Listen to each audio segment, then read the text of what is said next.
to the deputy president of Kenya.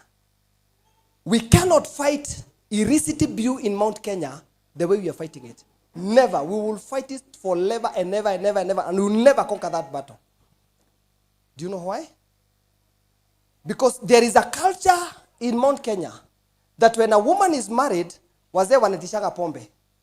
Mnajua hivyo? Kenya kia johi, ya dhuli, sikinetishangwa. Hata wale wameokoka unaambiwa usilete pombe lakini lete pesa. The issue is not money, because the alcoholism in Mount Kenya is not physical, it is spiritual. And you cannot fight it physically. You will think that you are conquering the battle because maneno inatulia and virabu zinafungwa, but you will never conquer it until you go to the roots and fight it spiritually. Because we used to see our grandfathers and our fathers those days, they are kunywa moratina, they pour another one on the ground. They are meaning they are connecting the spirit of the dead with what they are doing. So even this generation, if they try to turn things around and they don't go to the roots and deal with it spiritually, whatever we are doing is a waste of time. Because it is spiritual, Pastor Caleb.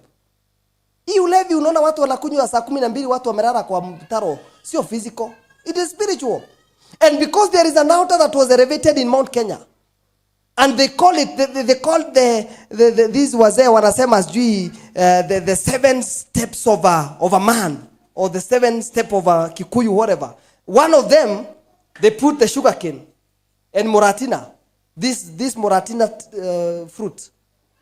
Already they have elevated that God. And now you want to confront that issue na kuambia machifu washike kila mtu. Never ever.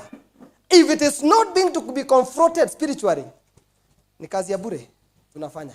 I'm telling you. I'm telling you.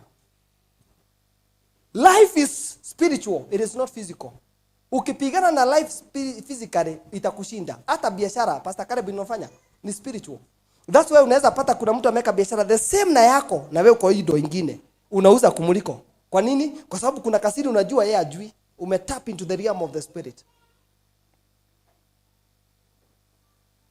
So unless we deal with this issue spiritually, we go back to the, I know this one, they will see it. I'll help them how to go about it. Because I see it's like we are beating wind.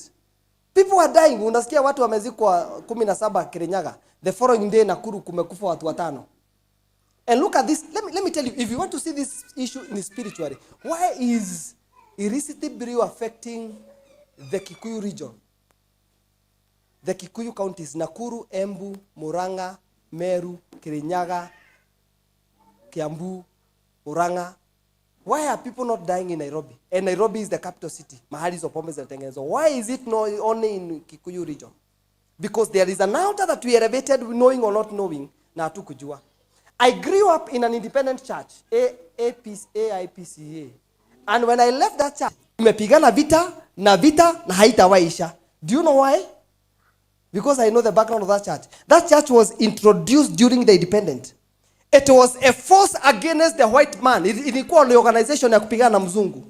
Na kwa hivyo ikaendelea hivi Mary ikatan and it became a church. And when they made it a church, wakasahau kuvunja ile madhabahu ya vita, waitenganishe vita na church. So ikabaki ni vita. Ndio unaona kila siku kwa news unaona watu wana mangumi itaisha.